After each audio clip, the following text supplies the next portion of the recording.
Welcome to Podkey Fantasy Football, where late injuries and shaky rolls can rewrite your draft. A lot of August fantasy advice gets framed like certainty when it's really probability management. The edge right now is knowing which signals are real, which are hype, and which risks the market still isn't pricing correctly. The cleanest actionable takeaway is still to draft as late as possible. That's not fear talking, it's just math. Early round picks are concentrated value, and one preseason injury can wipe out an entire first or second round build before week 1. This year, the case gets stronger because kickoff lands a week later than usual, so there's simply more time for bad news to happen between your draft and real games. High ankle sprains are a good example of where people hear day to day and draft like nothing changed. Historically, those injuries often mean multiple missed games and reduced effectiveness after the player comes back. Saquon Barkley and Jonathan Taylor both gave us versions of that pattern. So with Jeremiah Love, the important question isn't whether he's talented. He clearly flashed it, out-snapping Trey Benson 16-6 and handling 14 first-half touches before the injury. The real question is whether drafters are paying for the pre-injury ceiling while discounting the chance that Arizona manages his role or that the ankle lingers. And there's a second-order concern here. Arizona left him in after already losing guard Chase Basantis for the season, which matters because offensive line losses can reduce rushing efficiency even if the back returns. Hamstrings deserve similar caution. Jordan Tyson's history and his re-injury during the draft process make the optimistic case easy to tell and the downside easy to ignore. Hamstrings recur, and when analysts price a player as if he may miss the start of the season, that isn't panic. It's a reasonable response to a known repeat risk injury profile. Some injuries matter precisely because the reporting is vague. Christian McCaffrey's tightness is the kind of label that can be harmless or the first breadcrumb before something bigger, and his history makes that ambiguity more meaningful than it would be for a different player. Dropping him to 12th overall is aggressive, but the logic is coherent if your draft philosophy values availability risk heavily. George Kittle is a smaller version of the same problem. Avoiding PUP doesn't automatically mean full week 1 usage. At tight end, where weekly volume is already fragile, that creates a strong argument for pairing Kittle with a later option or stashing someone like Jake Tonge instead of pretending one name solves the position. Backfield contingencies are easier to model. If Breece Hall's groin issue costs him time, Braylon Allen looks like the preferred handcuff over Isaiah Davis, and that matters because not all backups inherit the same role. Passing down work, goal line work, and coaching trust are separate questions. That's why Tyler Allgeier, Ray Davis, and Allen can all gain value quickly without being interchangeable bets. Isaiah Likely is one of the more interesting tight end bets because the bull case and bear case both make sense. The bull case is straightforward. He's a late-round athlete with red zone history, a credible path to targets in a new Giants offense, and more room if Malik Neighbors misses time. Reports that he's become the top target when Neighbors is absent, plus Jackson Dart reportedly singling him out, are meaningful because they connect talent to usage. But preseason usage cut against the easy breakout narrative. 6 of 16 first-team snaps is a warning even if every one of those snaps was a route. Route matter more than raw snaps for fantasy, but only up to a point. If his real role is 50 to 55% of snaps, then week-to-week volatility becomes part of the package, especially at current cost. So Likely makes more sense as a price-sensitive upside bet than as someone you draft assuming a stable every week floor.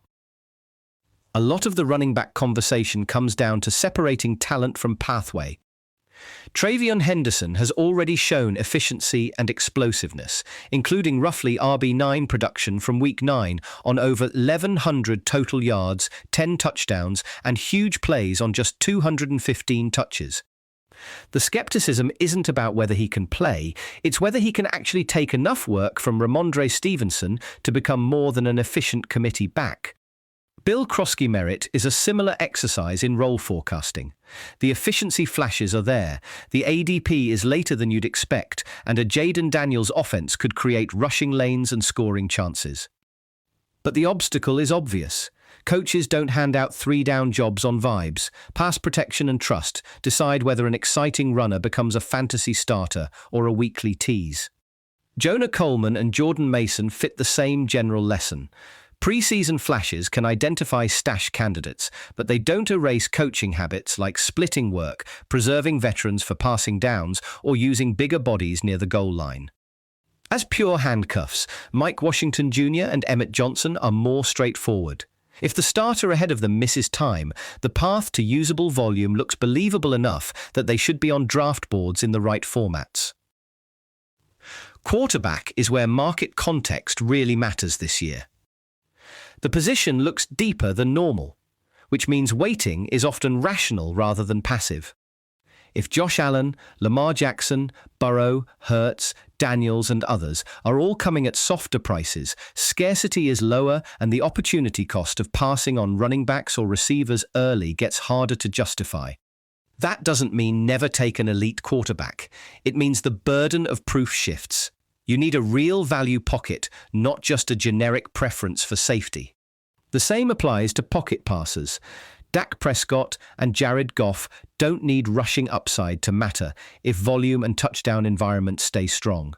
On the other hand, rushing still creates hidden flaw. Trevor Lawrence doesn't need a 9-touchdown rushing outlier for his legs to matter.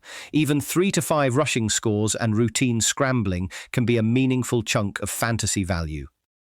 In deeper leagues, Cam Ward is the kind of late target who fits the room. You aren't drafting certainty, you're drafting a plausible QB12 to QB15 ceiling at minimal cost. One draft principle that holds up well is focusing more on weeks 1 through 6 than on full season schedule stories. Early matchups are more actionable.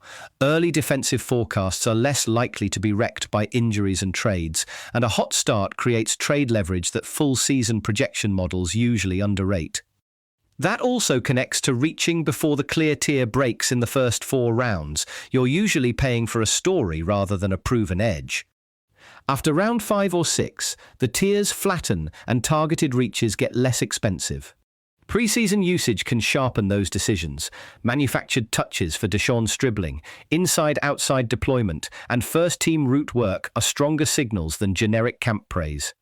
Tetairoa McMillan earning WR2 and slot snaps, Michael Wilson narrowing the gap with Marvin Harrison Jr., and early target concentration for Caleb Douglas and Malik Washington all matter because they point to actual participation, not just highlight clips. Negative signals count too.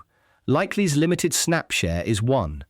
Carnell Tate losing steam because Cam Ward's timing and accuracy looked off is another, because receiver upside depends on the whole ecosystem. That's also why Atlanta deserves caution. Talented players can still disappoint if quarterback play and scheme cap the offense overall. The big theme is simple. Draft around probabilities, not headlines. If the role, health, and price all line up, push the button.